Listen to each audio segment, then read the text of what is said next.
La despidieron por salvar la vida de una niña, un acto de pura humanidad castigado en el escenario más frío y opulento de la Ciudad de México. Mientras la pequeña Valeria, con sus ojos llenos de lágrimas, recuperaba el aliento gracias a la valiente intervención de una mesera, el gerente del restaurante pronunciaba la sentencia más injusta: «Estás despedida por romper el protocolo». La madre de la niña, una de las empresarias más poderosas del país, observaba la escena paralizada.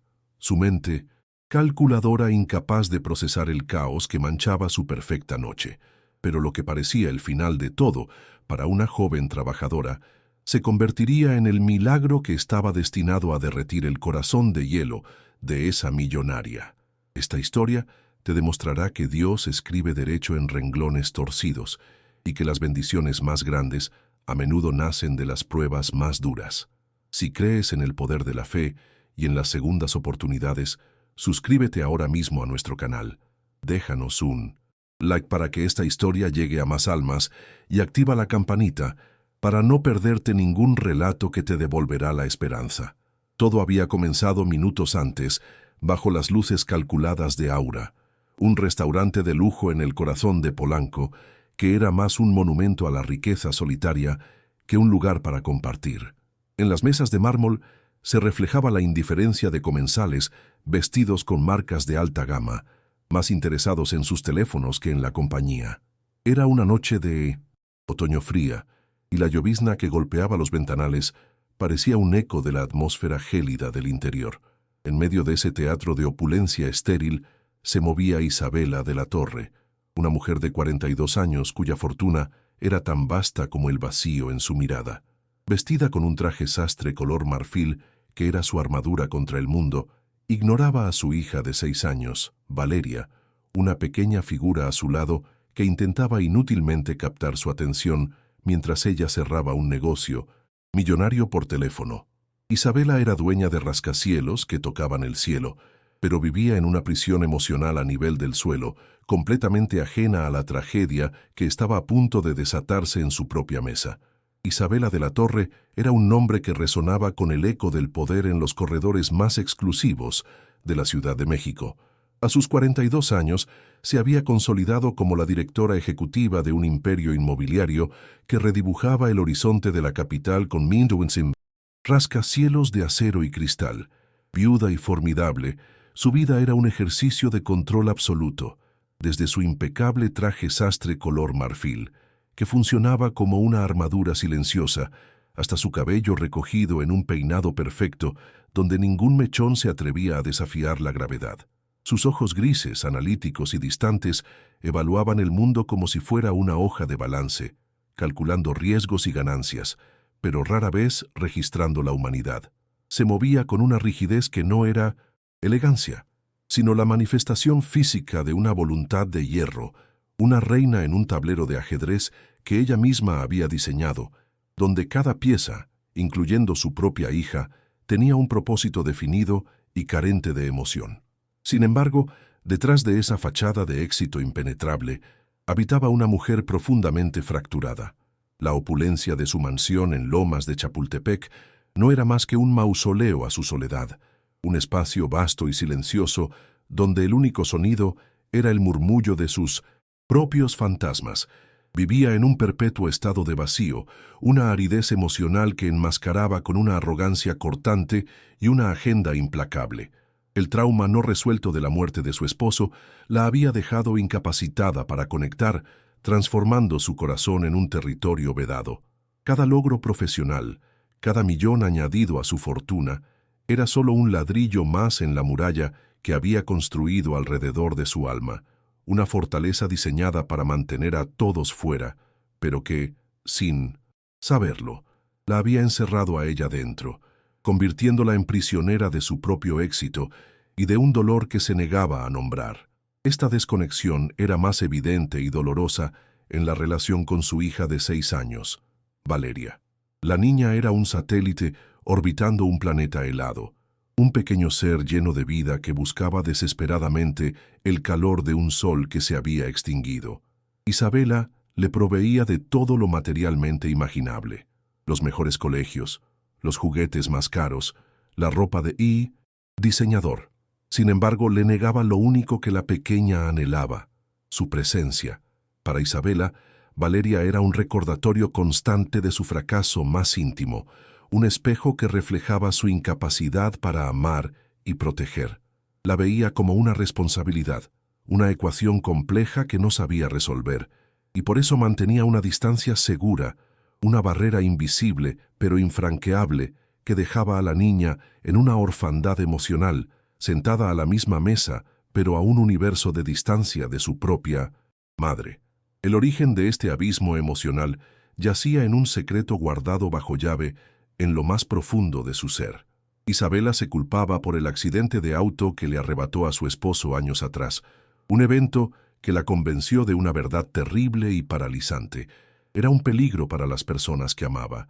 Esta creencia se convirtió en el pilar de su existencia, dictando cada una de sus interacciones. Mantener a Valeria a distancia no era un acto de frialdad, sino, en su mente distorsionada, un acto de protección. Temía que su afecto fuera una especie de maldición, que su cercanía inevitablemente traería la tragedia. Así, se convirtió en una guardiana distante de la felicidad de su hija, observándola desde lejos, sin atreverse a tocarla por miedo a romperla, sin entender que su ausencia era la herida más profunda de todas, una que la estaba rompiendo lentamente cada día. En medio de aquel gélido teatro de opulencia, una figura se movía con una calidez que desafiaba el ambiente. Era Lucía Méndez, una joven mesera de 24 años cuyo uniforme negro y sencillo no podía ocultar la luz que emanaba de sus ojos color miel.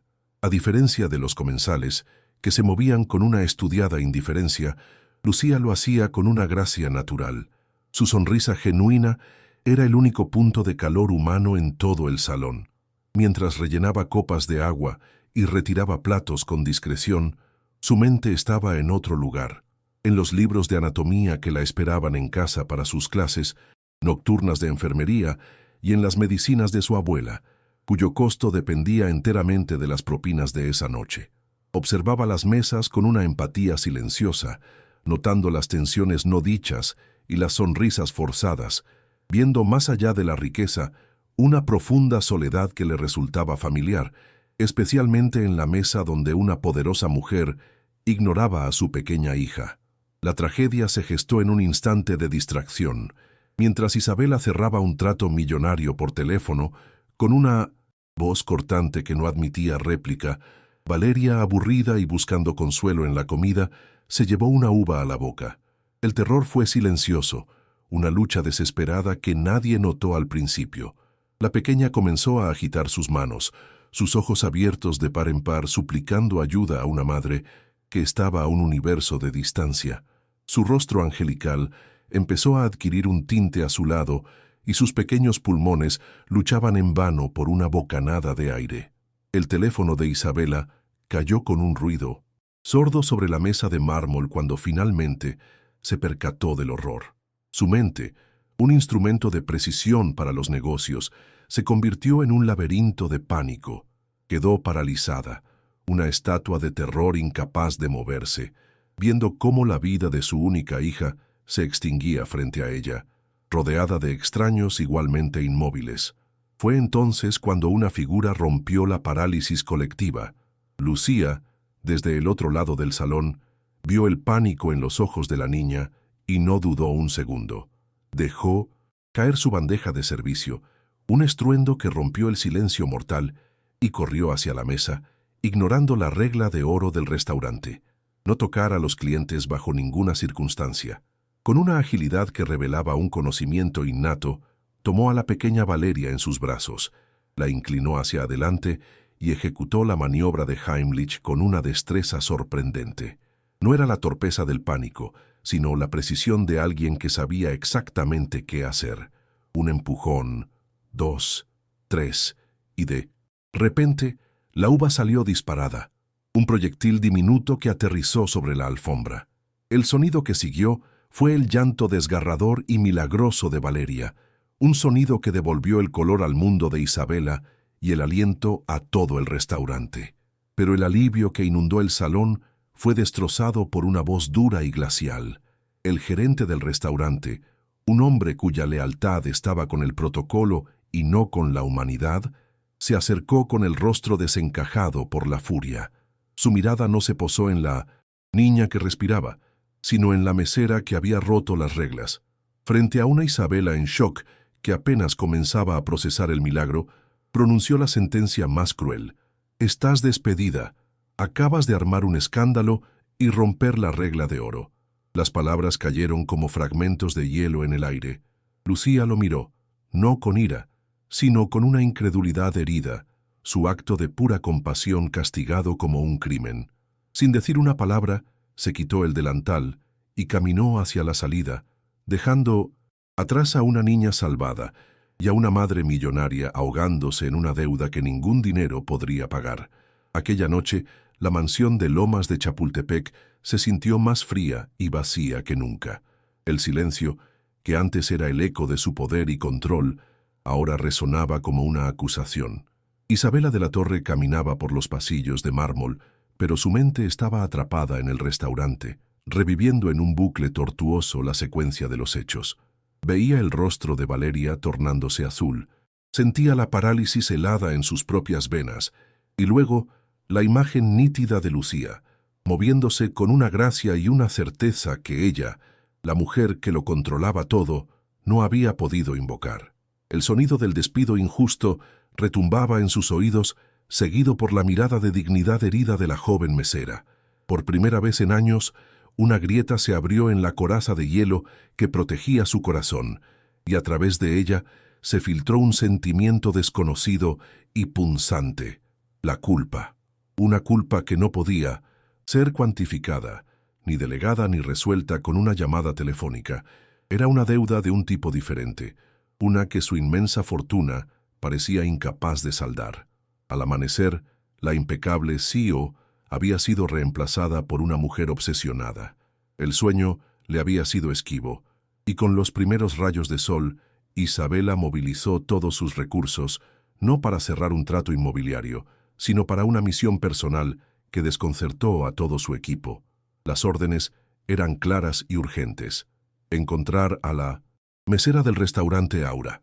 Sus asistentes, acostumbrados a lidiar con arquitectos y magnates, se encontraron rastreando los registros de un restaurante, buscando a una joven cuyo único rastro era un acto de heroísmo anónimo. Para Isabela, esta búsqueda se convirtió en una necesidad imperiosa, una forma de restaurar el orden en su universo desestabilizado. No se trataba solo de compensar a Lucía, se trataba de silenciar la voz en su interior que le susurraba que había fallado, no como empresaria, sino de una manera mucho más fundamental y aterradora, como ser humano y sobre todo como madre. La dirección la llevó a un mundo completamente ajeno al suyo, la colonia Doctores. El auto blindado se abría paso con dificultad por calles bulliciosas y vibrantes, un marcado contraste con las avenidas silenciosas y vigiladas a las que estaba acostumbrada. Al bajar del vehículo, sintió las miradas curiosas de los vecinos. Una mujer vestida con un traje de miles de pesos parada frente a un edificio modesto de fachada desgastada. Cada paso que daba hacia el apartamento de Lucía era un paso fuera de su zona de confort, un descenso de su torre de marfil. Cuando la puerta se abrió, se encontró frente a la misma joven de la noche anterior. Sin el uniforme, Lucía parecía aún más joven, pero sus ojos color miel conservaban la misma calma y una fuerza serena que desarmaba. No había rastro de resentimiento en su mirada, solo una sorpresa genuina que obligó a Isabela a confrontar la situación sin el escudo de su autoridad. Dentro del pequeño y ordenado apartamento, donde el olor a café recién hecho flotaba en el aire, Isabela recurrió a la única herramienta que conocía para resolver problemas: el dinero. Sacó su chequera, un gesto que había zanjado innumerables disputas, y escribió una cifra con 6 ceros, una cantidad que cambiaría la vida de cualquiera.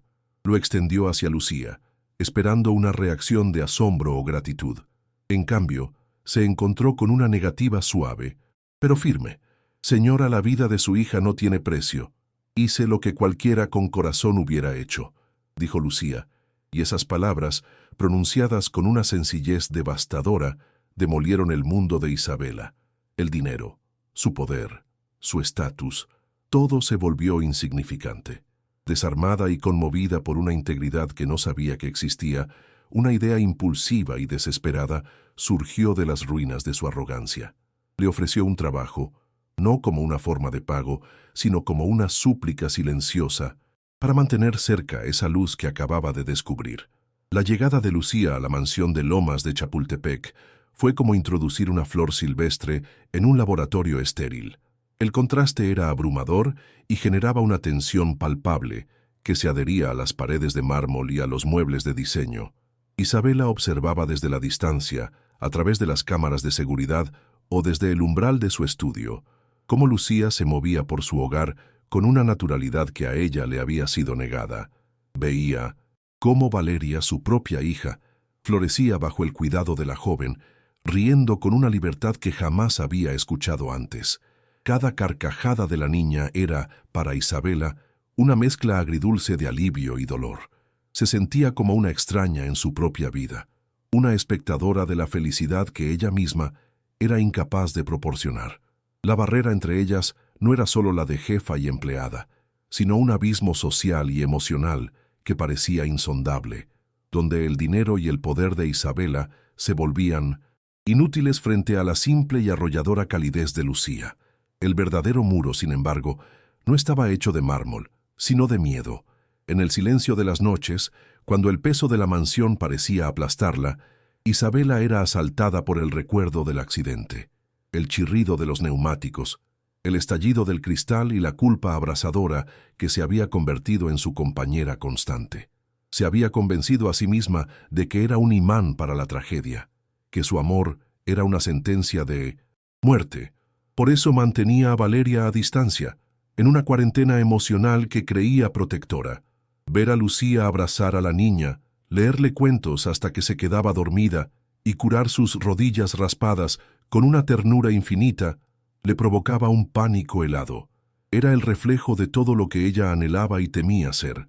Esta cercanía ajena era una tortura, un recordatorio constante de su fracaso como madre y del terror paralizante de que, si se permitía sentir, el destino volvería a arrebatarle todo lo que amaba, dejándola de nuevo en ruinas. Este frágil ecosistema de desconfianza y anhelo fue envenenado por la llegada de Gonzalo, el hermano de su difunto esposo.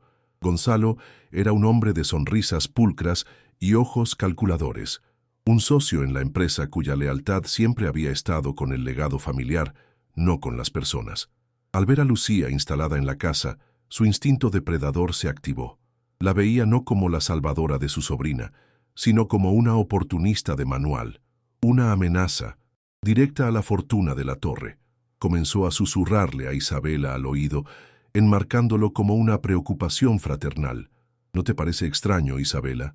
Aparece de la nada, rechaza el dinero para parecer noble y ahora vive bajo tu techo. Es una estrategia de manual para ganarse tu confianza y la de la niña. Sus palabras eran como gotas de ácido, diseñadas para corroer la incipiente fe de Isabela y apelar a la lógica fría y desconfiada que la había convertido en una magnate de los negocios, recordándole que en su mundo la bondad rara vez era desinteresada. Las semillas de la duda encontraron un terreno fértil en el alma de Isabela. Su mente, entrenada durante décadas para identificar riesgos y anticipar traiciones en las salas de juntas, comenzó a analizar a Lucía bajo una nueva luz. Cada gesto de amabilidad, cada sonrisa sincera, era ahora sometido a un escrutinio implacable. ¿Era genuina su devoción por Valeria o era una actuación magistral? La lógica que la había llevado al éxito le gritaba que Gonzalo tenía razón, que el mundo era un lugar transaccional y que nadie hacía nada por nada. Sin embargo, una parte de ella, una intuición que creía muerta, se resistía. Veía la luz en los ojos de Lucía y sentía una verdad que no podía explicar con cifras ni contratos. Este conflicto interno la desgarraba, dejándola en un estado de vigilancia perpetua. Observaba a Lucía, buscando la grieta en su fachada, sin saber que Gonzalo ya estaba planeando cómo fabricar esa grieta él mismo, poniendo su mirada en una antigua joya familiar guardada en la caja fuerte de la biblioteca. El veneno de la duda, inyectado por Gonzalo, comenzó a perder su efecto, ante una verdad simple e irrefutable: la inocencia de una niña. Fue en el cuarto de juegos, un espacio tan impecable y falto de alma como el resto de la mansión, donde Isabela encontró la primera pieza que no encajaba en la narrativa de la traición. Valeria estaba sentada en el suelo, rodeada de muñecas vestidas con sedas y encajes, y en el cuello de una de ellas brillaba la joya perdida. El broche de esmeraldas de la abuela, supuestamente robado, ahora era el collar de una princesa de plástico. La niña, con una concentración absoluta, le explicaba a su muñeca que era un regalo para que se viera tan bonita como lucía. En ese instante, la lógica empresarial de Isabela se hizo añicos. El cálculo frío del riesgo y la ganancia fue reemplazado por la imagen abrumadora de un gesto de amor infantil, una verdad tan pura que ninguna mentira podía mancharla. La culpa la golpeó con la fuerza de una ola, no por haber dudado de Lucía, sino por haber estado tan ciega a la luz de su propia hija. Esa misma noche, la CEO implacable resurgió, pero con una nueva misión. Se encerró en su oficina, un santuario de tecnología y poder, y desplegó las herramientas que usaba para desmantelar competidores, pero esta vez para desmantelar una mentira familiar. Las pantallas que normalmente mostraban proyecciones financieras, ahora reproducían en bucle las grabaciones de seguridad que Gonzalo le había presentado como prueba irrefutable. Con una mente afilada por años de negociaciones hostiles, comenzó a ver las grietas. Notó un salto de tiempo casi imperceptible en la grabación. Un corte de apenas 2 segundos, justo antes de que la mano de Lucía pasara cerca de la biblioteca. Analizó el ángulo de la cámara, dándose cuenta de que estaba posicionada de una manera antinatural, como si estuviera diseñada para capturar una escena específica en lugar de vigilar el pasillo. Cada detalle que antes había aceptado como evidencia, ahora se revelaba como una pieza de una manipulación burda. Ya no buscaba la culpa de Lucía, sino la prueba de su inocencia, y en esa búsqueda, Isabela comenzó a encontrarse a sí misma. El siguiente paso requirió algo más que inteligencia analítica. Exigió una humildad que creía haber perdido para siempre. A la mañana siguiente, en lugar de subir a la parte trasera de su sedán blindado como de costumbre, se detuvo junto a la puerta del conductor. Armando, su chofer durante más de una década, un hombre de pocas palabras y una lealtad silenciosa, la miró con sorpresa. Isabela, bajando la guardia por primera vez, le preguntó directamente sobre el día del supuesto robo, no como una jefa interrogando a un empleado, sino como una mujer buscando un ancla en un mar de engaños. Vio en los ojos del hombre una verdad que él había estado guardando, un peso que anhelaba soltar. Armando, con un respeto que no ocultaba su preocupación, le confesó que había escuchado a Gonzalo en una llamada telefónica, jactándose de cómo la mesera caería en su trampa y de cómo Isabela, cegada por su lógica, finalmente entendería que solo podía confiar en la familia. Cada palabra era un clavo en el ataúd de la mentira. Con la confesión de Armando, la última pieza del rompecabezas encajó, no con un clic satisfactorio, sino con el sonido sordo de una traición profunda. La ira que sintió Isabela no era la furia fría y controlada de una ejecutiva, sino el dolor ardiente de una herida personal. Gonzalo no solo había intentado destruir a una mujer inocente, sino que había utilizado su propio trauma, su miedo a confiar y su dolorosa desconexión, como armas en su contra. Había profanado la frágil paz que comenzaba a construirse en su hogar. En ese momento, una decisión irrevocable se forjó en su interior. Ya no se escondería detrás de sus muros de hielo. Ya no permitiría que el pasado dictara su futuro. Caminó de regreso a la mansión, no con la rigidez de una reina en su fortaleza, sino con la determinación de una madre dispuesta a luchar por su familia. Una familia que ahora entendía que no se definía por la sangre, sino por el corazón. La confrontación ya no era una posibilidad. Era una necesidad para purgar el veneno de una vez por todas. Con la verdad sobre la trampa de Gonzalo como una brújula rota en sus manos, Isabela se dio cuenta de que solo había descubierto la superficie de una traición mucho más profunda. La pregunta ya no era si Gonzalo había mentido, sino por qué. ¿Por qué un odio tan visceral hacia una joven que no representaba ninguna amenaza aparente?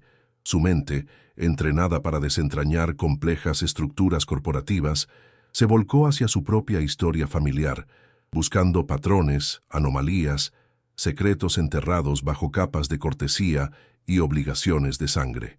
Se encerró en la biblioteca, no como la dueña de un imperio, sino como una arqueóloga de su propio pasado, desenterrando viejos archivos financieros, correspondencia olvidada y documentos legales que no había tocado en años.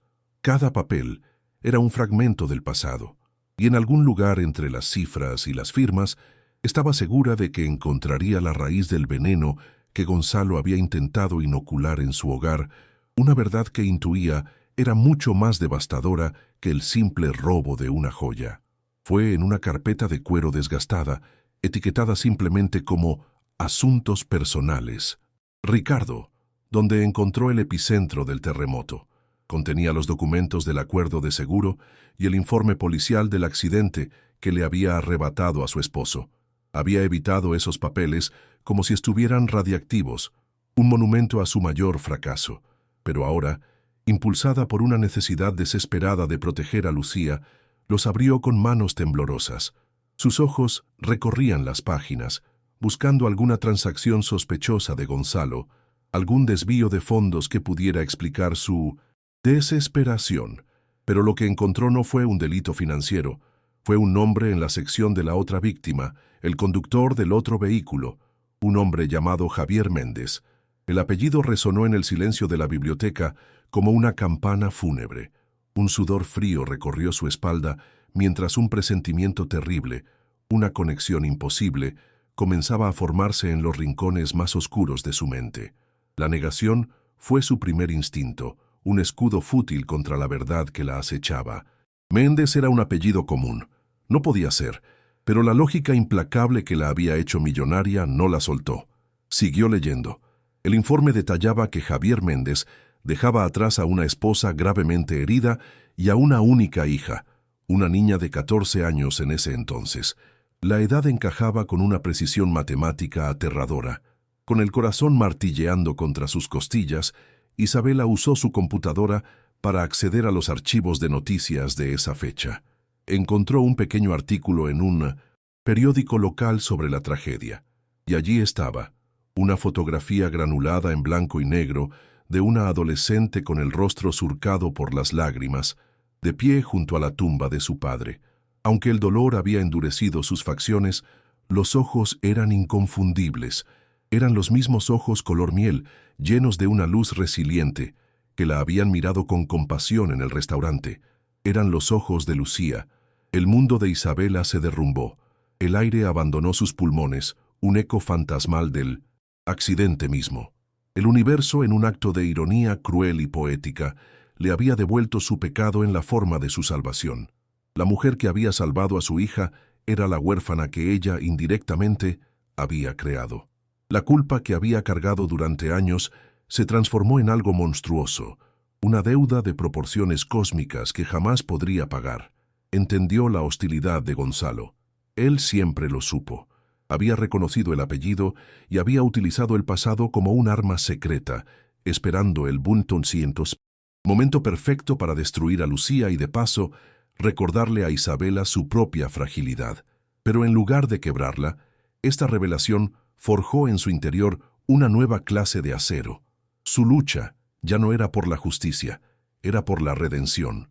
Proteger a Lucía se convirtió en un imperativo moral, una forma de expiar una deuda escrita con sangre y lágrimas, una deuda con el pasado que ahora tenía un rostro y un nombre. La biblioteca, antes un santuario de poder y control, se convirtió en un campo de batalla emocional. Isabela, de pie frente a Gonzalo, no era la CEO formidable, sino una mujer armada con una verdad devastadora. Con una calma que helaba la sangre, le presentó las pruebas de su manipulación, no con la furia de una ejecutiva traicionada, sino con el dolor silencioso de una herida familiar profunda. Gonzalo, acorralado, dejó caer la máscara de preocupación fraternal, y de su boca brotó un veneno de desprecio. La acusó de ser débil, de dejarse llevar por un sentimentalismo barato que ponía en riesgo el imperio que su hermano había construido. Sus palabras eran dagas afiladas, diseñadas para herir su punto más vulnerable, su miedo a ser inadecuada, a no estar a la altura del legado de su esposo. Para él, Lucía no era una persona, sino un síntoma de la decadencia emocional de Isabela, una falla en el sistema que él se sentía obligado a corregir con crueldad. En el clímax de la diatriba de Gonzalo, la puerta de la biblioteca se abrió con un suave crujido, revelando la figura de Lucía. No había ira en su rostro, solo el peso de una decisión dolorosa. Había regresado del hospital, con la noticia de que su abuela se estabilizaba, pero su corazón estaba roto por la certeza de que había perdido la confianza de Isabela. Venía a despedirse, a liberar a la familia de su presencia, creyendo que era lo correcto. Pero antes de que pudiera pronunciar una palabra, una pequeña figura pasó corriendo a su lado. Valeria, con la inocencia como único escudo, corrió hacia su madre y le entregó un dibujo hecho con crayones. En el papel, 3 figuras tomadas de la mano sonreían bajo un sol amarillo. Una mujer alta y elegante, una niña pequeña en el centro y a su lado una joven con ojos color miel. Debajo de la escena, en letras infantiles y desiguales, una sola palabra lo cambiaba todo: familia. Esa simple palabra, ese dibujo puro, fue la fuerza que demolió el último muro de la fortaleza de Isabela. El papel tembló en sus manos mientras un sollozo ahogado se escapaba de su garganta, el primer sonido de una presa que se rompía después de años de sequía emocional. Las lágrimas, que se había negado a sí misma durante tanto tiempo, finalmente corrieron por su rostro, trazando caminos de rendición sobre su maquillaje perfecto. Mirando a través de la neblina de su dolor, su voz se quebró al confesar el secreto que la había mantenido prisionera. «Tengo miedo», exclamó, no a Gonzalo, no a Lucía, sino al universo que la escuchaba. «Tengo miedo de amarla, de amarlas, porque todo lo que amo lo destruyo». Era la verdad desnuda de su alma, la confesión de una culpa que la había convencido de que su afecto era una maldición, una sentencia de muerte para aquellos a quienes se atrevía a querer. A través de ese torrente de dolor surgió una nueva claridad, una fuerza nacida no del control, sino de la vulnerabilidad. Isabela se secó las lágrimas y su mirada, ahora ferozmente protectora, se clavó en Gonzalo. Con una voz que no admitía réplica, lo expulsó de su casa y de su vida, cortando de raíz el lazo tóxico que había envenenado su hogar y su mente. La decisión fue instantánea, irrevocable, un acto de purificación. Luego se volvió hacia Lucía, y la barrera entre jefa y empleada se disolvió para siempre. Ya no había poder, solo una súplica desesperada. Le pidió que se quedara, no como una cuidadora, no como una empleada, sino como lo que Valeria ya había declarado en su dibujo. Le suplicó que se quedara como parte de sus vidas, como la pieza que ni ella sabía que le faltaba a su rota familia, ofreciéndole no un contrato, sino un hogar, un lugar al que finalmente pertenecer. La expulsión de Gonzalo no fue un final, sino un renacimiento. El aire en la mansión de Lomas de Chapultepec cambió de la noche a la mañana, como si una ventana cerrada durante años se hubiera abierto de par en par para dejar entrar la luz y el aire fresco. El silencio opresivo fue reemplazado por el eco de las risas de Valeria, un sonido que ahora Isabela no solo escuchaba, sino que provocaba. Su primera acción no fue firmar un contrato, sino un compromiso de corazón.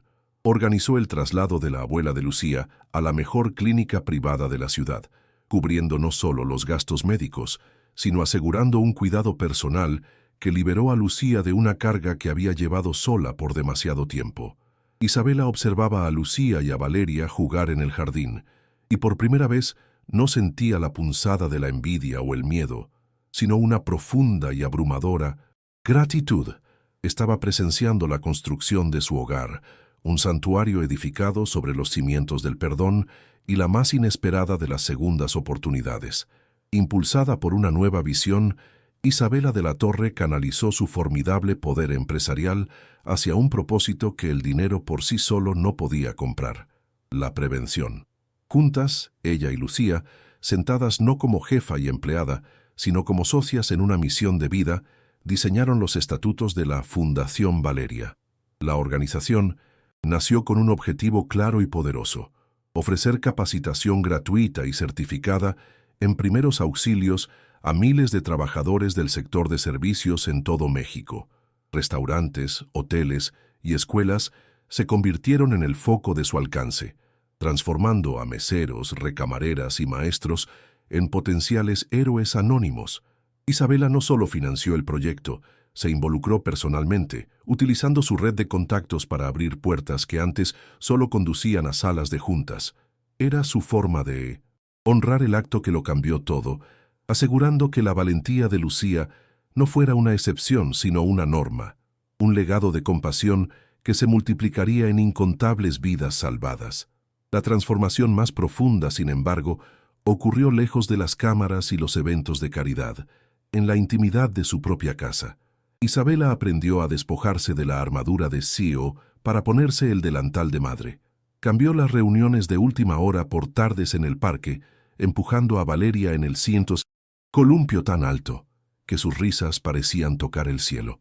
Descubrió la magia de leer cuentos antes de dormir, modulando su voz para dar vida a dragones y princesas, un ritual que se convirtió en el ancla emocional de sus días.